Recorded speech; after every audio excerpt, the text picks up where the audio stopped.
Hey guys, so it's finally here, Black Panther. Oh, Marvel's 18th, yes, 18th film in the MCU lineup. And there was a lot of anticipation for this film, but Ryan Coogler has delivered an exciting, expansive, and game-changing film. I thought I'd get creative for this review by making my own Black Panther top, but now that I look down at it, it kind of looks more like sperm than panther teeth. What do you guys think?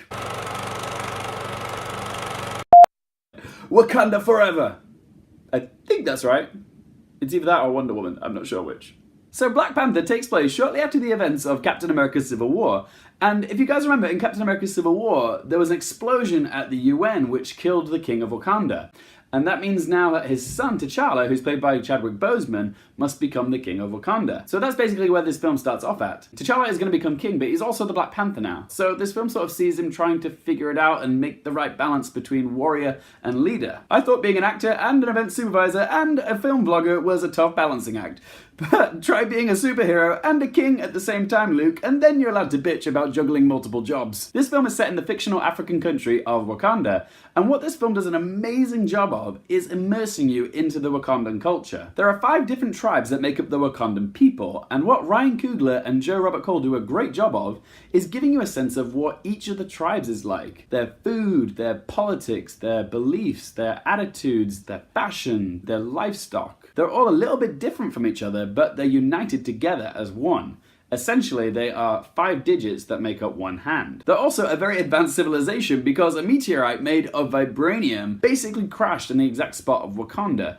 And it mixed with the vegetation and the minerals in the ground, so it basically made everything super fertile and super advanced. And of course, any Marvel fan will know that vibranium is the strongest metal and also one of the most rarest elements on Earth. So it's extremely valuable. And the Wakandan people have used it to advance their civilization, and it's what Black Panther's suit is made of. It's that strong, it can deflect bullets. But much like Iron Man, Black Panther gets an upgrade with his suit in this film, because his little sister Shuri, who's played by Letitia Wright, is very tech savvy and she understands the science when it comes to vibranium, and she's basically given him an upgrade where his suit can absorb kinetic energy, which can then later be redistributed for his own personal gains, making him extra strong. And it's pretty badass! Anyway, the main conflict of this film is when a former Wakandan outcast called Erik Killmonger, yep, that's his name, who's played by Michael B. Jordan, comes back to Wakanda basically saying he has a claim to the throne. Anyway, that's bad news for the Wakandan people and the rest of the world because he basically wants to utilize all of the vibranium that Wakanda has and then make terrible, terrible weapons out of it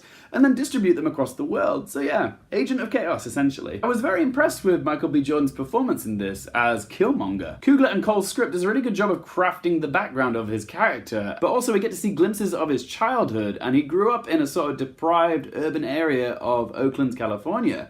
So yeah, he's seen some rough stuff. He didn't grow up in a palace in Wakanda like T'Challa did. But what makes Erik Killmonger such an interesting villain is that he does represent a lot of the issues that black communities are facing in the real world. A lack of housing, healthcare, and educational problems, as well as no outreach programs or sport programs for the kids in that culture. Corrupt systems which flow through the streets and expose kids to drugs and guns and violence. And also, even the Black Lives Matter movement can be felt in this film. So not only do you get the joy of watching Black Panther do backflips off of cars and stuff, you also feel the real life problems embedded into the subtext of the film, which is very smart. I also really love the design aesthetic for this film. I love how they incorporated the old historical imagery of Africa mixed with more contemporary ideas about African culture, and then they throw in a bunch of sci-fi stuff, so it all has that sort of Afro-futuristic vibe, which I thought was really cool. And something else that's really awesome about this film is the supporting cast, particularly the female characters, because they're all very well fleshed out and developed. Lupita N'yongo, Danai Gurira, Angela Basset, and Letitia Wright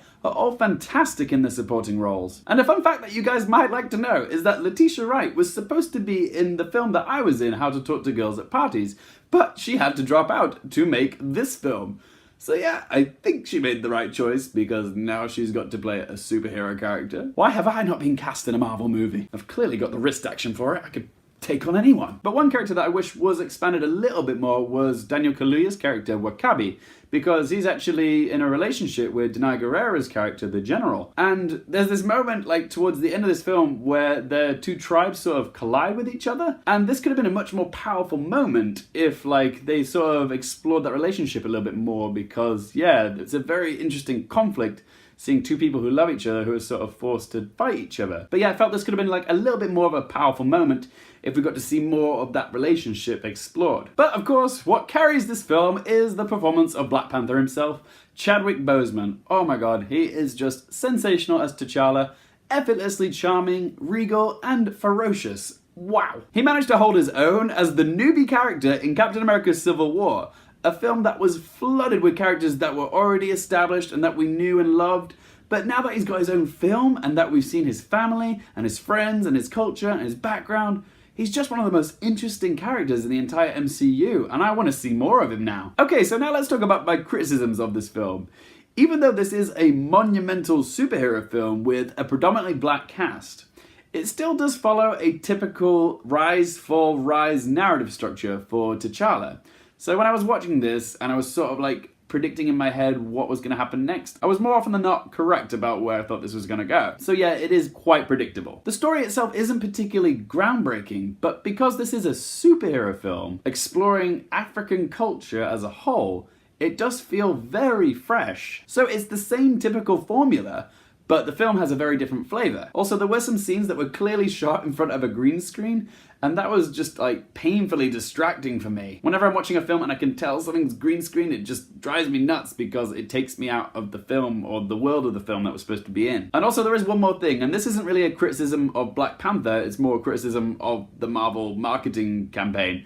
Because before we saw this film, we saw a trailer for Avengers Infinity War. And whilst we were watching the trailer for Avengers Infinity War, we saw a bunch of the Black Panther characters in that trailer. So we knew that no matter what happened in this film, they were going to make it out safe and sound. And that's one of those things that bothers me a little bit because I know the characters are going to be absolutely fine no matter what happens in the film. So yeah, whenever there's a moment they're in peril, yeah, I just know, oh, you're gonna be fine, you're in the next film. But yeah, that's just me nitpicking. So in the end, guys, Black Panther delivers a thoroughly entertaining movie with exciting action, plenty of good humor, lots of emotion, a more interesting villain than usual, and it's also a superhero movie with something to say. Despite its typical narrative structure, it's still a very fresh and engaging film. And it also has some very positive unifying messages about how we have more in common with each other than we do that's different. So we should be building bridges, not walls. So yeah, fuck you, Trump.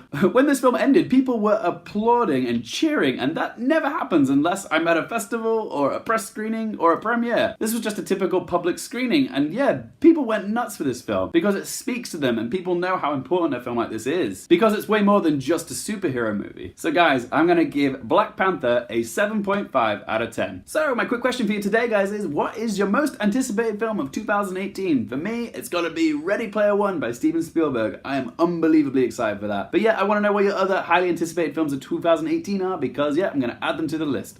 So yeah, let me know in the comment section below. And if you guys do like my videos, please do me a lovely solid favor and hit either the little thumbs up button, or if you do, like maybe just hit the subscribe button, you know? Don't have to, but you know, it would help me. Thanks so much for watching, guys. For more things related to movies, TV, and popcorn culture, I'm Luke Hearfield, and I'll see you next time.